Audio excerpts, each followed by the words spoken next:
It's always a good day when there's a new camera in the studio, especially when it aligns perfectly with my needs.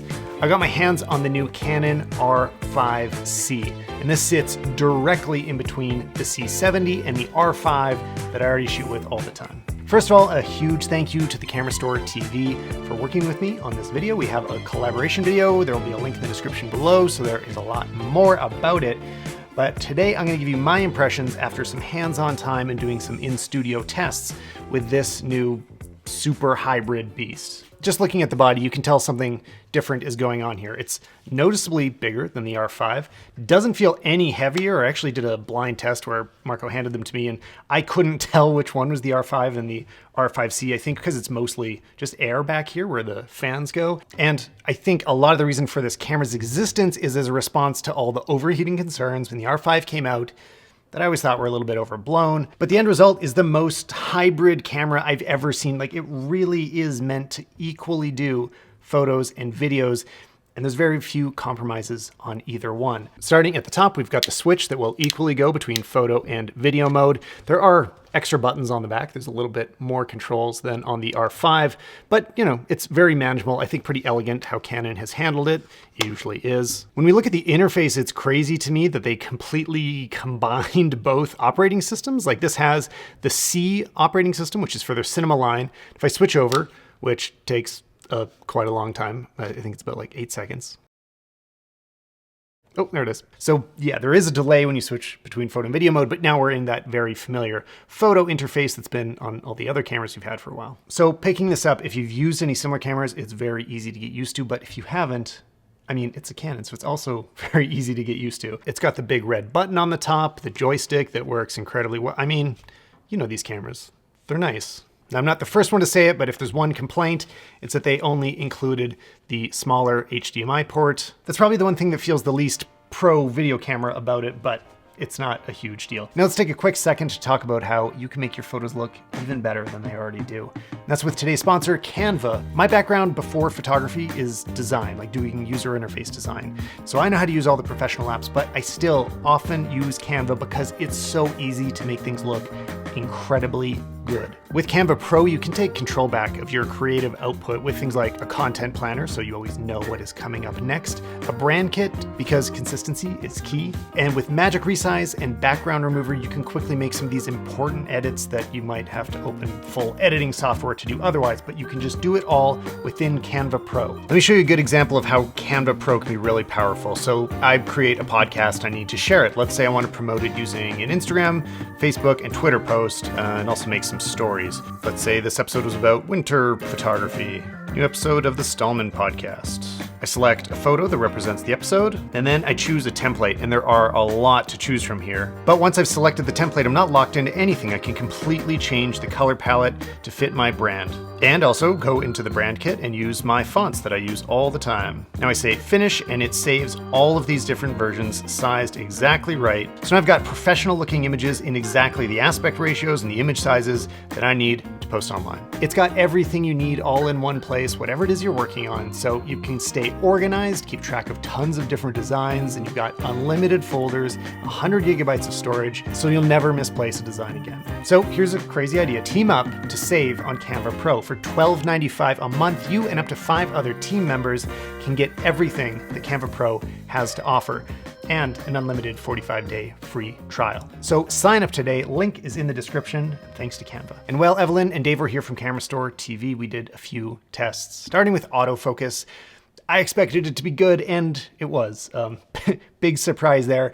It does sort of outperform the C70 in certain ways. It's a little bit stickier and quicker to respond, and is also using a wider part of the frame to measure that autofocus, especially because I am using the 0.71 adapter from Canon on the C70, and that narrows down how much of the frame is active in autofocus. When we compared the R5 C to the R5, they actually did behave differently. The R5 C was responding quicker.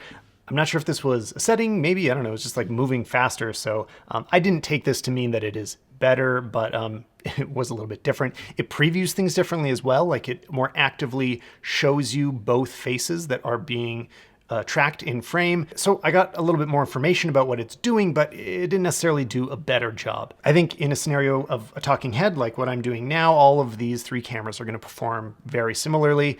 I'd find an advantage with either of the R5 models when they want to track another object. They're a lot stickier to non-human subjects, and I often miss that when I'm shooting the C70. We also tested for sharpness. Now, I've done this before with the R5, and I found the R5 C, again, it's a bit sharper than the C70. It oversamples at 8K.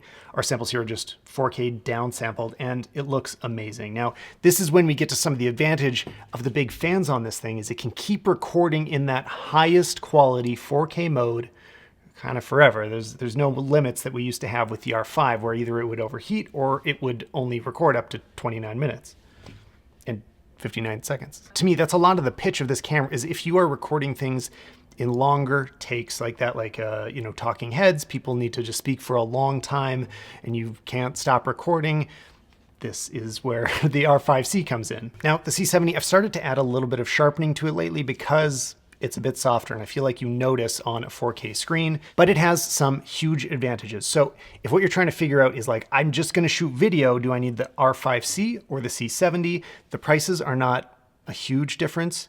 I would absolutely be looking at the C70 still, because it has internal NDs, which I love more than most other features. Like, they're very important to me. I think maybe the best example of why is when you're using a screw-on ND.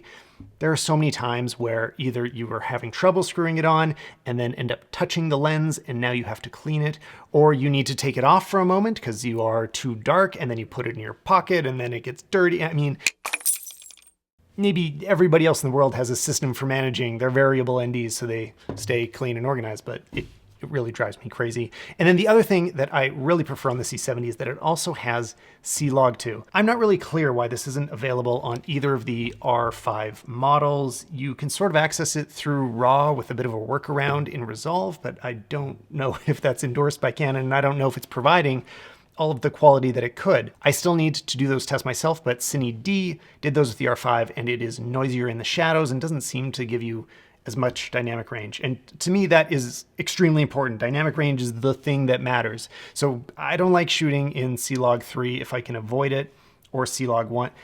Let me clear something up for you. I still get emails from people every day. C-Log 1 has the least dynamic range. It is, barely log. It's just kind of flat and very easy to grade. C-Log 2 is something like Log C from Alexa, which is very, very flat and holds all of this extra dynamic range. Like, it's a professionally flat log profile, and it also holds more color data. That's what you want to be shooting on in any professional scenario. C-Log 3 was developed after those other two, so that's why it has a number. It just came later and they didn't want to call it C-Log 1.5, but I don't find its dynamic range that much better than C-Log 1. So anytime I can, I use C-Log 2. And you should too. Oh, okay, the fan just kicked on for the first time, actually. Can you hear it?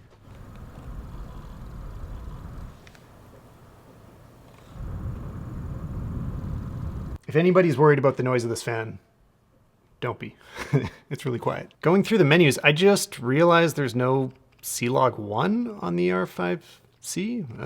So if that's your preferred log profile, sorry, but I guess it's not here. While I was trying to shoot the dynamic range test for this, I ran into just challenges trying to sync up the exposure of the C-Log 3 and C-Log 2, and these two cameras looked totally different at the exact same settings, so I didn't end up with a really great comparison for dynamic range.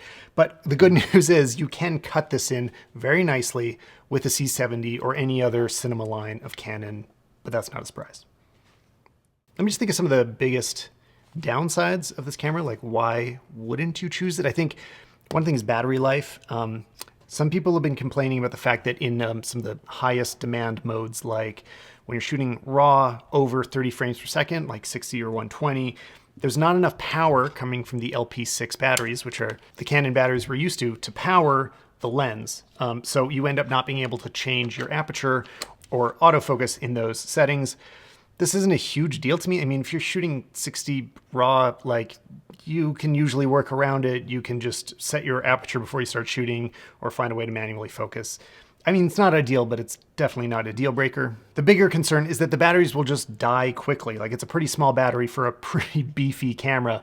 Whereas with the C70, it'll just last all day. Like, those batteries go forever. I was expecting to say that a downside is if you're more of a photographer first, then, you know, you're dealing with a bigger camera all the time. But in reality, I mean, it doesn't add that much extra space. It's like as big as keeping an extra 2 batteries in your bag. This fan on the back isn't a huge addition, and I think it'd be totally fine. And maybe the biggest downside, like the reason to choose the R5 instead of the R5 C, is that they removed IBIS from it. That's the image stabilizations on the sensor.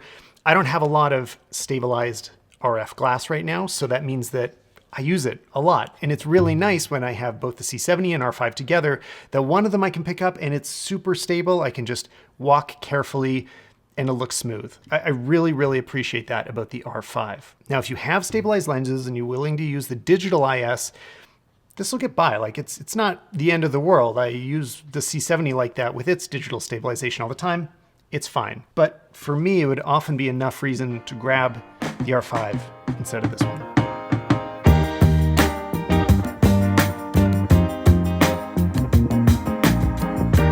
So who is this for? When are you choosing an R5 C instead of a C70 or an R5? The way I think about the split between the C70 is that sharpness thing is kind of noticeable. Like 8K downsampled, it looks a little more tack dead on than the C70. So if you have that need for sharp precision, one of the R5s might be perfect for you. If you're a little more of a dynamic range and color nerd like me, then C70, I mean, especially when it gets raw, I can't believe Canon added raw to it. Like, that is just a complete blessing that I was not expecting, and now it feels like nothing can compete with the C70. So if you shoot a lot of video where the lighting is controlled, you want it to be sharp, you want good autofocus, this is a great option. So things like talking heads or office interviews, stuff like that. But remember to pick up some extra batteries and some external power for it. So if you're still trying to figure out how to check out the podcast, we're going to talk way more in detail about it. Or if you're trying to buy a photo camera from Canon, I've got a video all about that. It's just like, which stills camera do you need? And it'll hopefully help you out. So thanks for watching, guys, and I'll see you in that one.